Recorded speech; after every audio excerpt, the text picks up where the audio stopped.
नमस्कार, मैं डॉक्टर प्रदीप आचार्य और कई छात्रों ने मुझे दूरदर्शन की कक्षाओं में देखा होगा, डिजी लैब पर देखा होगा। वर्ग 3 की तैयारी बहुत सारे छात्र कर रहे हैं, शिक्षक बनना चाहते हैं और कुछ लोगों ने संस्कृत भाषा को 30 नंबर के लिए चुना है। मैं संस्कृत भाषा के जो वर्ग 2 में पेपर्स आए हैं, उनको हल करा रहा हूँ। अलग-अलग समय के पेपर में अलग-अलग विषय आए हैं। कौन-कौन से विषय आए हैं, ये सारी चर्चा तो करेंगे, पर उसके पहले ये पेपर देखें और कौन से इसमें क्वेश्चंस बने हैं ये देखते हैं। पहले हम इस पहला ही क्वेश्चन है, परिच्छेदम पठित्वा प्रश्नस्य शुद्धम उत्तरम सूचयेत्। ठीक है, बड़ा सरल सा लग रहा है देखने में। सूफी साहित्यस्य कथानायकेषु अन्यतमः मुल्ला नसरुद्दीन एकदा दुःखेन उपविष्टः आसीत्। दुख से बैठा था। अब उपविष्टः दुःखेन अन्यतमः कथानायकेषु, इसमें से कई प्रश्न बन सकते हैं। कौन सा प्रत्यय है, कौन सी विभक्ति है, ठीक है, क्या अव्यय है, शब्द का विशेषण क्या है। अगर पेपर को कठिन बनाना है, सरल बनाना है तो यही पूछ लेंगे बस। सूफी साहित्य कथानायकेषु मुल्ला नसरुद्दीन। तो सूफी साहित्य के कथानायकों में कौन है, तो नाम पूछ लिया मुल्ला नसरुद्दीन। कठिन पेपर बनाना है तो उपविष्टा में कौन सा प्रत्यय है और सूफी साहित्य में कौन सा समास है, या फिर इसमें विशेषण विशेष्य क्या है। ऐसे भी प्रश्न पूछ सकते हैं, यहाँ नहीं बन रहा है। तदा तम दृष्टुम, इसीलिए जब तैयारी करें तो आपको विशेषण विशेष, अव्यय, प्रत्यय, उपसर्ग, कारक, विभक्तियाँ, व्याकरण से संबंधित पूरे टॉपिक पढ़ने होंगे। वाक्य निर्माण। तदा तम दृष्टुम आगतः सुहृत्तम अपृच्छत मित्र किमर्थम शोचसि, क्यों सोचते हो इति। तथा मुल्ला रुदन ने उक्तवान, तब मुल्ला रोते हुए बोले। रुदन ने यहाँ पर संधि है, व्यंजन संधि। रुदन में है सत्रुई प्रत्यय। रोते हुए बोले, मम अशीति वर्षीय श्वशुरा स्वयं संपत्ति उत्तराधिकार रूपेण मम नाम निर्दिश्य दिवंगतः।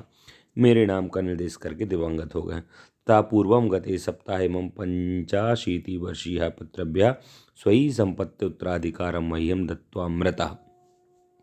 अब बड़ा सरल है कि मेरे 80 वर्ष के ससुर अपनी संपत्ति को उत्तराधिकार के रूप में मेरे लिए निर्देश करके दिवंगता, दिवम मतलब स्वर्ग, स्वर्ग चले गए। ततः पूर्वम गते सप्ताहे मम 85 वर्षीय पितृभ्य स्वयं संपत्ति उत्तराधिकारम मह्यम दत्त्वा मृता।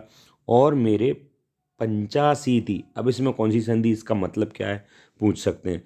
तो 85 वर्ष के पितृव्य यानी चाचा अपनी संपत्ति उत्तराधिकार के रूप में मुझे देकर मर गए। दत्त्वा मृता, ठीक है, दत्त्वा में कित्वा, मृता में किता। एवं 100 वर्षीय और 100 वर्षीय पितामह, और 100 वर्षीय जो पितामह चाचा हैं वो 2 लक्ष रुपये मूल्यात्मिकाम संपत्ति प्रदाय यह मृतवान। यह मतलब गया हुआ कल, ठीक है, यस्टरडे। तो 2 लाख रुपए की मूल्य की संपत्ति को देख करके वो भी मृत्यु को प्राप्त हुए। इति तस्य मित्रम, तो उनका मित्र बोले, अलम एतावता दुखिन, ठीक है, इसमें दुख की बात तो है। तब ससुरादयः, आपके जो ससुर या पितामह आदि थे वो वृद्ध आसन, वृद्ध थे। तेषां मरणम सहजम अस्ति, उनका मरना सहज है। वस्तुतः तेषां संपत्ति प्राप्त इति त्वया संतोषः अनुभोक्तव्य। अब उनकी संपत्ति प्राप्त करके आपको तो संतुष्ट का अनुभव करना चाहिए। तब्यत प्रत्यय विलापम कुतः, क्यों रोते हो।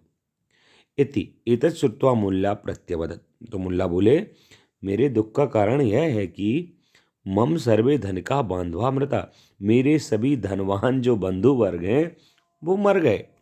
इतः परन, इतः मतलब अब से, परम आगे, तादृशा कोपि बंधु नास्ति, अब वैसा कोई बंधु नहीं है जो माम स्वसंपत्ति उत्तराधिकारणम कुर्यात्, जो मुझे अपनी संपत्ति का उत्तराधिकारी करेगा। यदि वयम अस्माकं संतोषस्य तृप्ते, यहाँ पर बात संपन्न हो गई। यदि वयम, यदि हम अपने संतोष की तृप्ति का सीमा विस्तारयन्ता, सीमा को बढ़ाते हैं, यानी संतुष्ट नहीं होते और बढ़ाते जाते हैं अपनी इच्छाओं को, तो एव भवेम, ऐसा ही होगा। तरी कोपि विषय अस्माकं कृते संतोषदायक न भवति। इससे ये समझना चाहिए कि हमें कुछ भी मिल जाए संतुष्टि नहीं होती है, अतः संतुष्टि हृदय से आनी चाहिए। बहुत सारी बातें हैं, कभी और करूँगा, अभी तो प्रश्नों पर चलते हैं। मुल्ला नसरुद्दीन कस्य साहित्य कथानायकेषु अन्यतमः, तो बिल्कुल हिंदी सूफी, सूफी उनका उत्तर था। बिल्कुल सरल क्वेश्चन, पहली ही लाइन से आ गया। दूसरा क्वेश्चन, ये सूफी साहित्य वाला ही वही है। पितामह कियत परिमिताम संपत्तिम प्रदाय, तो द्विलक्ष, ये था ना 2 लाख। लक्ष्य मतलब सत मतलब 100, सहस्र मतलब 1000, लक्ष्य मतलब लाख।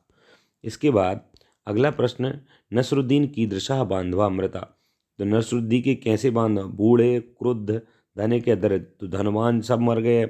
ये था, ये बड़ा सरल पूछ लिया। अब मगर इतने बड़े पैराग्राफ से इन्होंने केवल 4 प्रश्न पूछे हैं। अब फिर से 1 2 3 श्लोक दिए हैं और क्वेश्चन ही 4 ही पूछे जाएंगे। कुल मिलाकर ये थोड़ा सा हो जाता है। मैं बस इतना समझाना चाह रहा था कि इतना सरल पैरा भी आ सकता है, और जो और पेपर आप अन्य डेट्स के देखेंगे जो मैं अभी अपलोड करूँगा, तो उसमें आपको लगेगा बहुत कठिन है। पर कैसे भी कंडीशन हो, कंपटीशन ना देखे, आप हर दम तैयार रहिएगा। कोई भी समस्याएं हैं तो मेरा नंबर 8889952226 इस पर मैसेज करिएगा। आज के लिए इतना ही, नमस्कार।